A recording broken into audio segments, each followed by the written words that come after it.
आराम से भी निकाल। ये वो पत्थर मार रहे हैं। कायदे आजम है। तालियां इसके लिए यार। कायदे आजम कब फौत हुए? आप सब में से कोई ये बता सकता है कायदे आजम कब फौत हुए थे? शोर 14 अगस्त 1947 में। 14 अगस्त 1947 में। हाँ जी, 14 अगस्त 1948। 1948 में फौत हुए थे। वेरी गुड, चलो ठीक है ठीक है। अच्छा, आज का दिन कैसे मनाना है तुम लोगों ने? हम खुशी से खुशी बाजा होती है। खुशी बाजा होती है। क्या बात है। हाफिज भाई, आपने ये स्टॉल लगाया है माशाल्लाह। जी सर। अब आपसे मैंने कुछ सवाल पूछने, आपने उसका जवाब देना है। पूछें सर। ठीक है, मुझे पहले ये बताएं कि पाकिस्तान कब आजाद हुआ था? पाकिस्तान 1947 में आजाद हुआ था। क्या बात है, वेरी गुड, जबरदस्त। आप दूसरा मुझे ये बताएं, कायदे आजम कब पैदा हुए थे? कायदे आजम मोहम्मद अली जिन्ना। कोई मसला नहीं। कायदे आजम कब फौत हुए थे? कोई मसला नहीं। लेकिन हम देखें, अगर हम 14 अगस्त मना रहे हैं और आपने स्टॉल बनाए हैं, तो आपको इस चीज का तो पता होना चाहिए। पता है, लेकिन मैं अभी ये बता नहीं सकता क्योंकि इस 14 अगस्त पे हम उदास इतने हैं, बहुत एक उदासी टाइप की 14 अगस्त आ रही। ये आज़ादी, ये सब कुछ, ये बहुत एक ना जो है ना दिमाग और माइंड, ये बहुत ही स्ट्रॉन्ग यानी कि बहुत ही ख़राब हो चुका है। इस वजह क्या वजह क्या है इसकी? वजह ये है कि जो टेंशन है लोगों की, जो लोगों को इस बार जो हम पहले करते थे, छोटे होते थे, झंडियाँ लगाते थे, घर सजाते थे, वो खुशी नहीं हमें मिल रही। इस वजह से हम, आपको कैसे लगता है ये खुशी कैसे मिलेगी आपको? ये खुशी हमें ऐसे मिलेगी, अभी हमें, मुझे तो यूं लगता है अभी हम आज़ाद हैं ही नहीं बिल्कुल भी। अच्छा। किसी वजह से नहीं आज़ाद, किसी वजह से हम अपने मुल्क में अपने तरीके के साथ नहीं रह सकते। ये मैं ओपन बात कर रहा हूँ। लेकिन मुझे ऐसे लगता है कि हम लोग आजाद हैं, लेकिन कुछ चीजें हैं जो ठीक हो जाए तो बेहतर हो सकती है। हाँ ठीक हो, हमारा मुल्क जैसा मुल्क इस दुनिया में नहीं, ये बात तो है। हमारे मुल्क पे आका सल्लल्लाहु ताला अलैहि वसल्लम की अताएं भी हैं और अल्लाह के वली भी इसमें बहुत हैं, बहुत ही बरकतें हैं। लेकिन इस मुल्क में जितना ये इस्लामिक मुल्क है, इसमें उतनी ही बेहयाई है। आपने देखिए सारी बातें बहुत अच्छी की हैं, मैं आपसे एग्री भी कर रहा हूँ, ठीक है, और मैं सारा चलाऊंगा भी। लेकिन देखें, अब भी मैंने आपसे जो सवाल पूछा, आपको सिर्फ ये पता था कि आजाद कब हुआ, आपको ये नहीं पता था कि बानी पाकिस्तान फौत कब हुए, पैदा कब हुए। तो इससे ये भी हो सकता है ना कि हमें पहले अपने आप को ठीक करना चाहिए, फिर बाकी चीजें। बिल्कुल ऐसे ही है। ऐसी बात। चले, बहुत शुक्रिया, बड़ा मजा आया आपसे बात करके, थैंक यू। ये बताओ, पाकिस्तान कब आजाद हुआ था? 1947 में। क्या बात है, वेरी गुड। कायदे आजम कब पैदा हुए थे?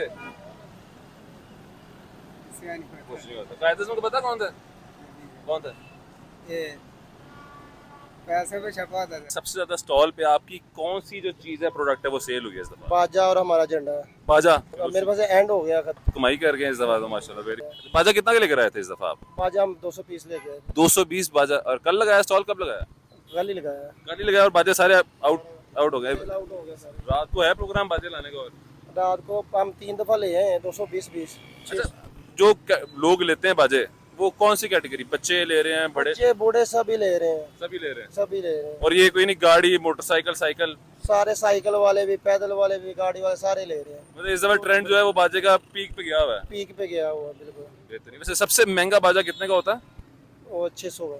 600 का? वो भी बिका है? मतलब वो भी बिका है, वो सबसे ज्यादा बिका है। अच्छा, 600 वाला बाजा से ज्यादा बिका है? हाँ, सबसे ज्यादा। तो आपको पता है, मैंने सिर्फ स्पेशल आपकी मूंछों की वजह से आपको बताया, मैंने कहा माशाल्लाह आपने बड़ी अच्छी रखी है मूंछें। जी शौक से रखी हुई है बिल्कुल। और कायदे आजम कब पैदा हुए थे? उसका नहीं पता। कुछ नहीं पता। कायदे आजम का पता कौन थे? नहीं। कायदे आजम का पता। कौन थे? कायदे आजम मोहम्मद अली जिन्ना। कौन थे? कायदे आजम जो जिसका ये नोटों के ऊपर नोट वाले नोट। अल्लामा इकबाल का पता कौन थे? जी। कौन थे? अल्लामा इकबाल। कौन थे? नहीं पता। कुछ नहीं पता। सारा कूड़ा है, ये सारा गंद है जो कि हम आज़ाद मुल्क ने, आज़ाद कौम ने यहाँ पे अभी बिछा दी है यहाँ पे। इसका हरगिज़ मतलब ये नहीं है कि मैं किसी को ये कह रहा हूँ कि आप लोग आज़ादी ना मनाएं, क्या ये मतलब कि होता है ना, कुछ लोग कहते हैं कि यार ये क्या जो है वो दकियानुसी बातें कर रहे हैं या नेगेटिव बातें कर रहे हैं। अच्छी बात है, आज़ादी में मनानी चाहिए, लेकिन साथ साथ गंद का भी तो ख्याल रखें ना। कायदे आज़म ने आपको आज़ाद कराया था, मुल्क दिया था, इसलिए तो नहीं दिया था ना कि आप आज़ादी मनाते हुए गंद भी मिलाते जाएं। ये पूरी ग्राउंड में सिर्फ कूड़ा ही कूड़ा नजर आएगा। कभी कभी मेरे जहन में सवाल ये भी आता है कि अगर ये लोग एंजॉयमेंट इस तरह नहीं करेंगे तो किस तरह करेंगे? कि हमारे मुल्क में जो है वो एंजॉयमेंट के, एंटरटेनमेंट के जो है वो मौके बहुत कम है, चीज़ें नहीं हैं, लोगों को पता नहीं है कि एंटरटेनमेंट कैसे होती है, एंजॉयमेंट कैसे कर सकते हैं, अपना जहन कैसे रिलैक्स कर सकते हैं। लेकिन अगेन उसका हरगिज़ मतलब ये नहीं है कि आप हवा में वो वाला गुब्बारा उड़ाएं और फिर उस गुब्बारे का ये हाल हो जाए। उन्होंने हमारी पूरी गाड़ी का घेराव किया है और वो ठक ठक ठक ठक करी जा रहे हैं। अब हालांकि ये बदतमीजी है, लेकिन उनको इस चीज़ की सेंस ही नहीं है कि हम बदतमीजी कर रहे हैं। अगर हम अब ना ना ना ना ना ना अगर हम देखो आराम से भी निकाल, ये वो पत्थर मार रहे हैं, वो पत्थर मार रहे हैं हमारी गाड़ी को। This is the level of education हमारे यहाँ पे है कि वो आज़ादी बना रहे हैं। बहुत अच्छी बात है, बनाए। उनको पता नहीं है वो क्या कर रहे हैं। उनको आज़ादी का असल मतलब ही नहीं पता।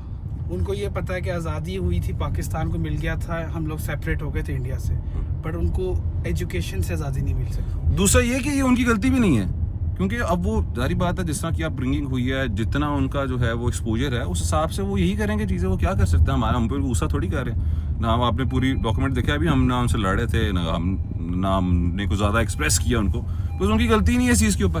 उनको ये लगता है कि यही शुगल है, यही आज़ादी है कि आप बस तोड़पन कर दें, एंजॉय कर लें। ये है जी वो पत्थर जो उन्होंने गाड़ी पे मारा है। सिविक वाले लौंडे के साथ क्या हो गया यार आज। सबसे आसान काम है कैमरा ऑन करके कह देना कि ये लोग जाहिल हैं, लेकिन किसी ने ये पूछा है कि ये जहालत आई कहाँ से है। तमीज़, तहजीब और तारीख कोई माँ के पेट से सीख कर नहीं आता, किसी ने सिखाई होती है। और जब तालीम कमज़ोर हो, सवाल पूछना बंद हो जाए, जब हम सिर्फ तमाशा देखते रहें, फिर सिर्फ लोग फेल नहीं होते, पूरा निज़ाम फेल होता है। इसलिए अगर आज आप किसी पर उंगली उठा रहे हैं तो एक उंगली अपनी तरफ भी रखें, क्योंकि जहां तक तालीम, रहनुमाई और मौका किसी इंसान तक नहीं पहुंचा, उससे वो उम्मीद रखना जो हमें मिली थी शायद इंसाफ नहीं। 14 अगस्त सिर्फ जश्न का दिन नहीं, ये अपने आप से एक सच बोलने का दिन भी है, क्योंकि मुल्क तब बेहतर बनता है जब हम सिर्फ परचम नहीं उठाते, जिम्मेदारी भी उठाते हैं। पाकिस्तान जिंदाबाद।